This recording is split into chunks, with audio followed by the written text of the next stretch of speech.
Halo Sobat Mania, kembali lagi di BRC Official. Ada kabar menarik nih mengenai sejumlah pelatih sudah menjadi korban pemecatan pada awal musim BRI Liga 1 2024/2025. Namun, fenomena semacam ini tetap memunculkan anomali karena ada beberapa pelatih yang tetap awet di posisinya. Hingga memasuki pekan kelima, BRI Liga 1 2024/2025, setidaknya sudah ada 3 juru taktik yang kehilangan pekerjaannya. Performa buruk pada awal musim jadi alasan utama di balik pemutusan hubungan kerja yang mereka alami. Yang terbaru, Widodo Cahyonoputro memilih mengundurkan diri dari jabatannya sebagai pelatih Madura United, Senin, tanggal 16 September tahun 2024. Dia menyusul 2 nama lain, yang telah terlebih dahulu terdepak dari posisinya.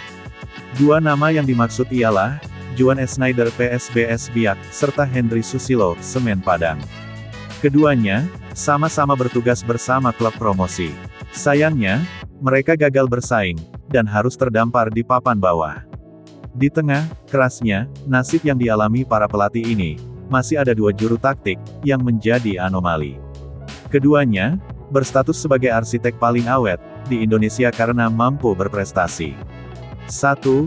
Bernardo Tavares. Naik turunnya performa PSM Makassar tampaknya tak mengganggu posisi Bernardo Tavares sebagai pelatih kepala. Ini tak terlepas dari kinerja apiknya saat pertama kali mengasuh Juku Eja pada musim 2022/2023. Juru taktik asal Portugal itu langsung menciptakan kejutan. Dia mampu membawa anak asuhnya tampil mengesankan sepanjang musim. Ada banyak rekor impresif yang dicatatkan Juku Eja saat meraih gelar juara pada musim itu. Namun, anak asuhnya mengalami penurunan drastis pada musim berikutnya.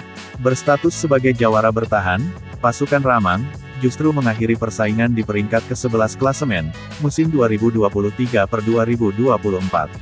Sementara itu, pada musim ini, PSM sukses mengawali start apik di awal musim. Mereka mampu meraup 3 kemenangan, 1 imbang, dan 1 kali kalah.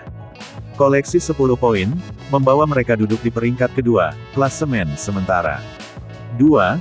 Stefano Cugura. Di tengah maraknya pemecatan, yang kerap menghantui para pelatih, Stefano Cugura menjadi salah satu anomali.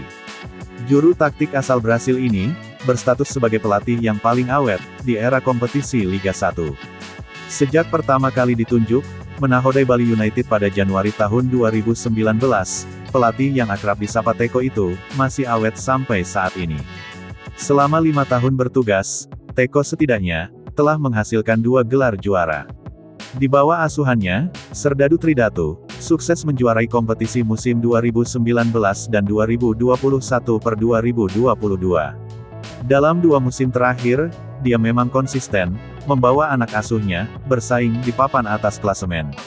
Pada awal musim ini, Teko mampu membawa anak asuhnya bersaing di papan atas. Tim asal Pulau Dewata itu mengamankan 2 kemenangan, 2 imbang, dan 1 kali kalah. Kini, mereka berada di peringkat ke-5 klasemen. Nah itu dia sobat untuk update kabar hari ini. Bagaimana pendapat kalian sobat? Tulis pendapat kalian di kolom komentar ya sobat, dan jangan lupa like, komen dan subscribe.